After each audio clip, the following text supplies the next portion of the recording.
Bien, en este video vamos a explicar lo que es la replicación del ADN.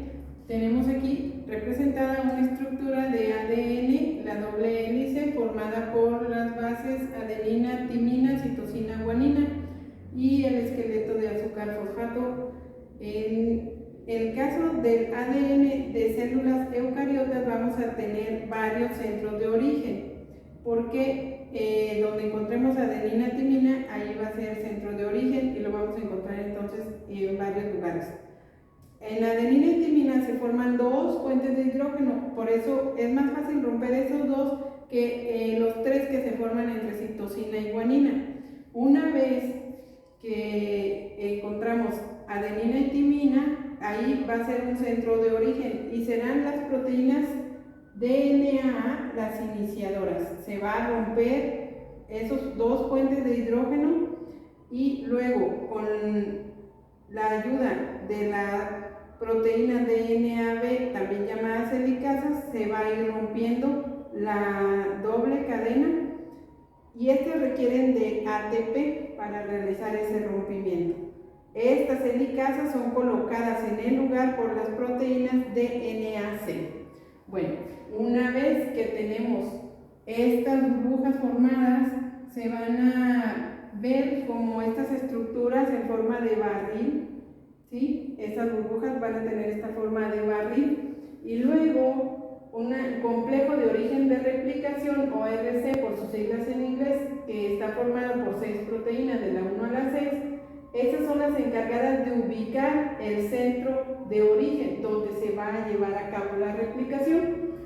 Posteriormente, las proteínas MCM, que también son 6 de la 2 a la 7, con la ayuda de la CDT6 y de la CDC1, van a ser colocadas en el centro de replicación donde ya se encuentra la helicasa.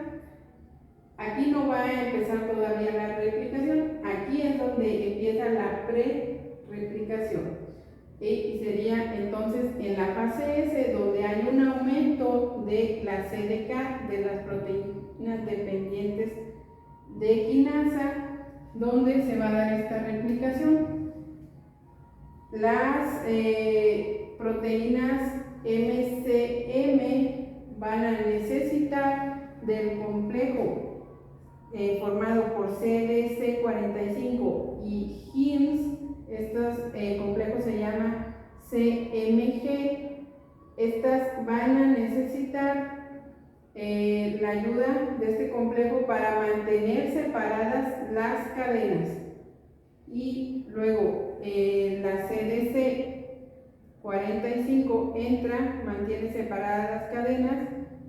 Una vez que empezó a actuar la MCM, y luego posteriormente la CDK van a fosforilar a las MCM para que queden inactivas, también a la CDT6 y a la CDC1 para que se desactiven, y a las ORC para que dejen de atraer helicasas al fragmento donde ya se realizó una replicación. En forma de resumen, tenemos que una vez que se rompieron los puentes de hidrógeno entre adenina y timina, las DNA-C van a colocar en el lugar a la DNA-B, que en este caso serían las helicasas, y luego van a llegar ahí las MCM, que serían las helicasas de replicación, para que estas cadenas que ya fueron separadas se mantengan así y no se dé un doblez entre la misma cadena, entre una adenina y una timina, que se lleguen a encontrar en la cadena. Las proteínas SSB se van a encargar de mantenerlas separadas, que no se vayan a dar este tipo de doblez. Y bueno, por último, el sentido de la cadena líder, que esa corre 5', 3', va a ser en el sentido 5', y el sentido de la cadena complementaria, que es 3', 5', va a ser en el sentido 5'. Por mi parte sería todo. Agradezco su atención.